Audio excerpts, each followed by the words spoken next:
Hello, and welcome to the program. The Glenn Beck program. It is Monday. Michelle Obama gave a speech where they're worried about, segregation again. And I don't think that was something that any of us worried about 6 years ago. Was anybody on the, hey, we might all be segregated again? I don't know. No. It's strange. It's strange how their policies to bring us all together are just driving a stake in our heart and a wedge between all of us. Yeah, the issues that we kind of took care of for the most part in the 60s. Yeah. And 70s. The people who for are... For the most part, those are over. The people who are running this world right now are the hippies that grew up with free love, drugs, and the Beatles. And that segregation. That was all cool. That was all, hey, Woodstock was great and everything. But times have changed. And I know that it's cool still. If you still want your VW hippie van, that's, flower power, I get it.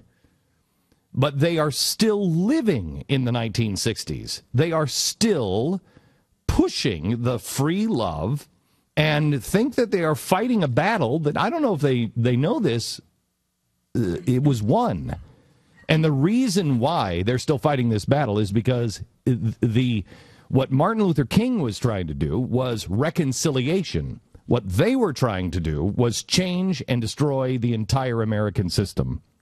And so that's why they're going back and they're still fighting this, because this is the record that they know. This is, she loves me. Yeah. And that's all they know.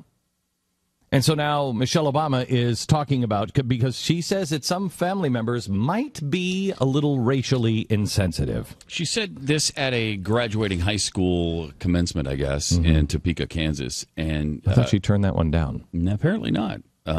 She said students need to police family and friends because federal laws can only go so far in stopping racism. Our laws may no longer separate us based on our skin color, but nothing in the Constitution says we have to eat together in the lunchroom or live together in the same neighborhoods, she said. There's no court case against believing in stereotypes or thinking that certain kinds of hateful jokes or comments are funny. To address these limitations in the law, Michelle said she asked the students to take steps to, quote, drag my generation and your grandparents' generation along with you, unquote, in the fight against racism. One way you could do that, maybe tape personal conversations in the kitchen of NBA owners. Thank you. That's a good way to do it. Thank you. That's a really good way. That's a great way to do it. If we could just do that, yeah. And then we could mail them right to, the IRS. Yes. Wouldn't that be good? That would be really good. Well, Valerie Jarrett told us that they have their ways. They have their ways of listening to everything you do Did online. you hear that? Yeah, we played that.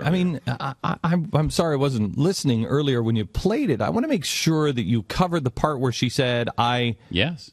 I didn't think that was going to be as funny as it was. Yeah, listen to this. But also remember that before I hire anybody, I always check out everything that they've been doing online. And believe me, we have ways of finding out No, I believe it. everything you've been doing online. All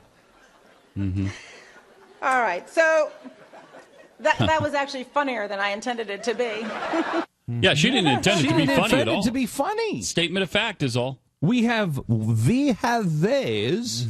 Just unbelievable. It is incredible.